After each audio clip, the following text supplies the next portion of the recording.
Hello, folks.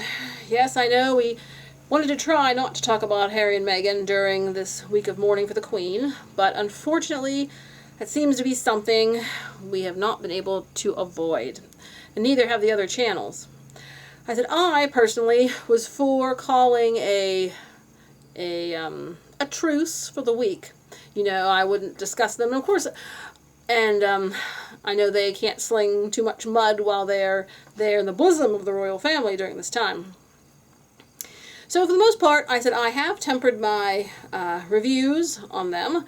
I'm giving them a chance to mend their ways. So like I said, right now I'm doing just a few videos on them. We're covering the Queen, and then I'm going to give them, a few weeks to a month. I'll just be quiet and give them a chance to make amends. And if they don't make amends, then we continue with our coverage of defending the royal family and defending the office of the President of the United States against them. So, and I said I may even add some parody because I'm in acting. So, I might. I've seen different people online doing parodies. So we shall see. We need some more political satires. Anyway, the question is Meghan in crisis? One of the channels I was watching, Celt News, she's been around for a long time, and she says she has, sources and things. And she was saying that there was behind the scenes, that right before the walkabout, that she heard that there was fighting. Harry and Meghan had been fighting. Something about there were scratches on his face, bandages on her finger, and something about Meghan had been drinking and wasn't sober. It's the first time I've heard that.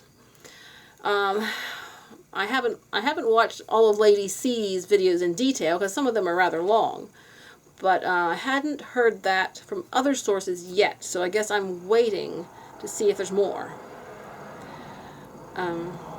It is true that during that scene of the walkabout, she looked off her game. She looked kind of lost.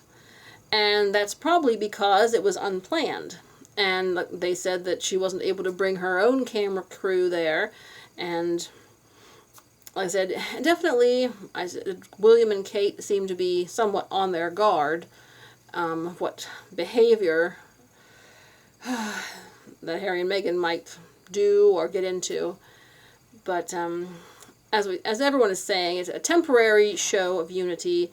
It's just a truce for the day, for the week, and there's nothing has likely changed at all. And the atmosphere is still very frosty and strained between the brothers and at the palace.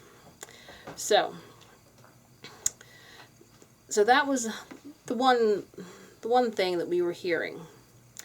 So I'm still waiting for more corroboration on that, but I'm betting that there are, chinks in her armor somewhere. She so far has appeared to be invulnerable to anything, but like I said, someone who would go to that much trouble to, to trash family and everything, I think they have to be, there's some vulnerability hidden somewhere in them. So we're going to see what happens. I know they said there were some people that were upset to see them, doing something together, but it was good for the optics. And, well, I don't know about all the other commentators, but I think for the most part that we do not necessarily bear, hatred or ill will towards Harry and Meghan. We just want them to behave themselves. And the minute they start behaving themselves, then we will stop criticizing them. But if they are going to continually try to be a two-person wrecking crew, a two-person army that wants to march across Europe and the U.S., I don't think we have much of a choice except to oppose their advances, for sure. Now, in the question of the the chapel faces, looking at starting to watch more of the body language guy to see what he has to say, but he seems quite respected. Taz was like, "Oh, that face of hers was smirk. It made me so mad." Ooh. Well, I said there were a couple different faces. Now here's the thing. I'm wondering if, if you did, stills of people's faces little by little, would you find be able to read all kinds of strange things in their looks? I don't know. I said I'm not that expert in body language. However, so if the body language guy thought there was a problem, then maybe he's right. But I'm just going off what people are telling me. Like I said, the first photo I saw, she just sort of looked kind of bored, like sort of a bored look. So I read boredom. Then the second photo Taz came out with, which I will show here in a second, I thought was a little scarier. I thought maybe there's something in that look. And that look was sort of like... And in that look, I was sort of reading, sort of I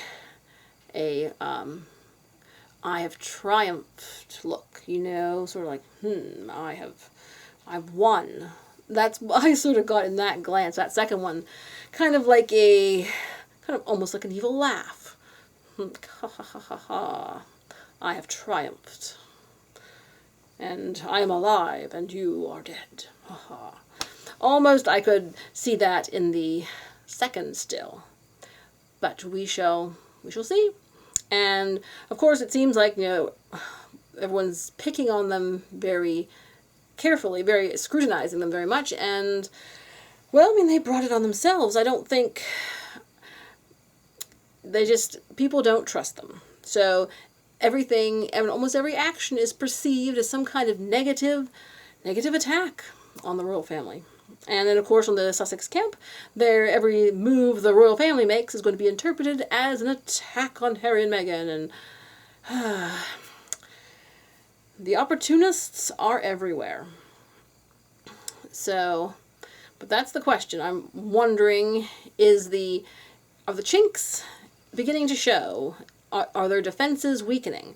And like I said, she was caught off guard, and she's probably pretty upset that Harry is spending so much time with his family, because that probably, like I said, undermines her influence over him. At the same time, this does give them a lot of new footage for their Netflix, which I'm sure they will end up using some of that for their Netflix deal.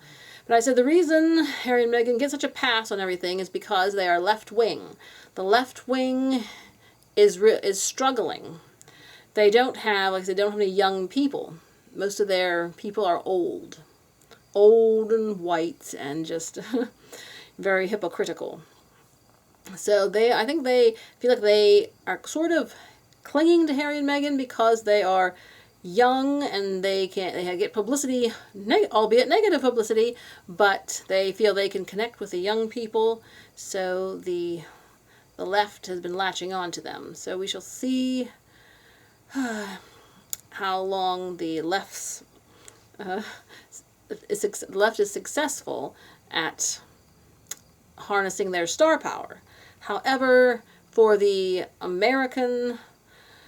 as far as American politics goes, the left's power should be quite limited, since they are closely tied to the ruler of another nation. So basically, I would think that their value to the left would be more in the way of perhaps fundraising, I don't know. But for sure, the UK left can't do much with them, because there's a lot of negative sentiment. And like I said, them being stuck there all week is like eating humble pie. And like it's embarrassing, I think. Embarrassing that they have to spend so much time with the family they have so maligned. So here they are up front, up close and personal. So I'd be surprised if they'd want to come back to the UK anytime soon after this very embarrassing week of just having to be with the people they have wronged. It must be uncomfortable for them. So in a way, it could be a comeuppance. But we hope that they will learn from being in the hot seat, and that they will change their ways. And then we won't have to report on them all the time. But we shall see.